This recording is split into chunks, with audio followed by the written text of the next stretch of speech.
we move into the early 20th century, and drugs were basically legal in Eastern American cities. Coca-Cola had cocaine in it.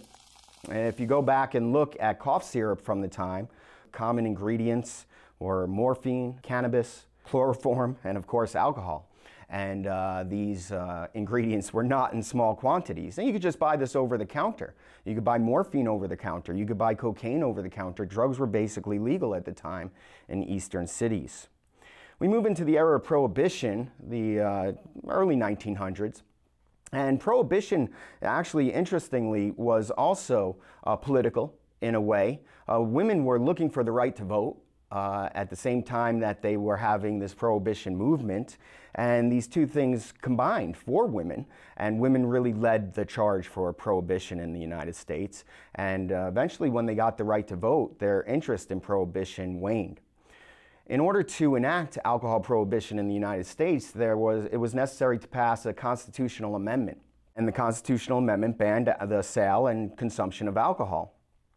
As we all know, Prohibition was a mess. People did not stop drinking alcohol, and that's again because culture is stronger than law. You cannot change culture through law. What Prohibition mainly led to was the rise of gangsterism in the United States, as bootlegging alcohol became a main way to make money and a great way to gain power. Joe Kennedy, the scion of the Kennedy family, made most of his money from bootlegging alcohol in the era of Prohibition.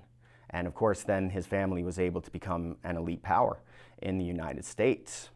But keep in mind, a constitutional amendment was necessary to make alcohol illegal at that time. It ended up a complete mess. Another constitutional amendment was necessary in order to repeal Prohibition. And in the 1940s, America was becoming actually more multicultural. Harlem was the center of multiculturalism on the East Coast. And in Harlem, blacks, whites, and other races would party together, and one of their main ways of interacting was through the use of drugs, and drugs were legal at the time. And people who had power in America, they didn't like this sort of mixing in the 1940s, and drugs got on the radar of the government as something that was problematic in terms of racial segregation. After World War II, we're into the 1950s, movements for black equality began to rise throughout black communities in the United States. And at that time, the DEA was created in the United States, and drugs were made illegal. Now, constitutional amendment was necessary for the prohibition of alcohol. But the reality was that Americans were not going to vote for a constitutional amendment against drug use in the 1950s. So all federal drug laws at that time, and still today, were put under the Commerce Clause.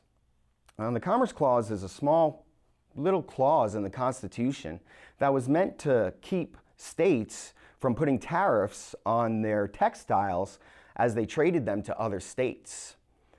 The Commerce Clause, as regulating interstate trade, was seen as a vehicle to make all drugs illegal in the United States, except for alcohol, because there was no will to do that any longer. I'm on good legal ground. Sandra Day O'Connor on the Supreme Court and Justice Clarence Thomas have argued this in Reich v. Gonzalez. It's real questionable whether it's constitutional to have drug laws fall under the Commerce Clause.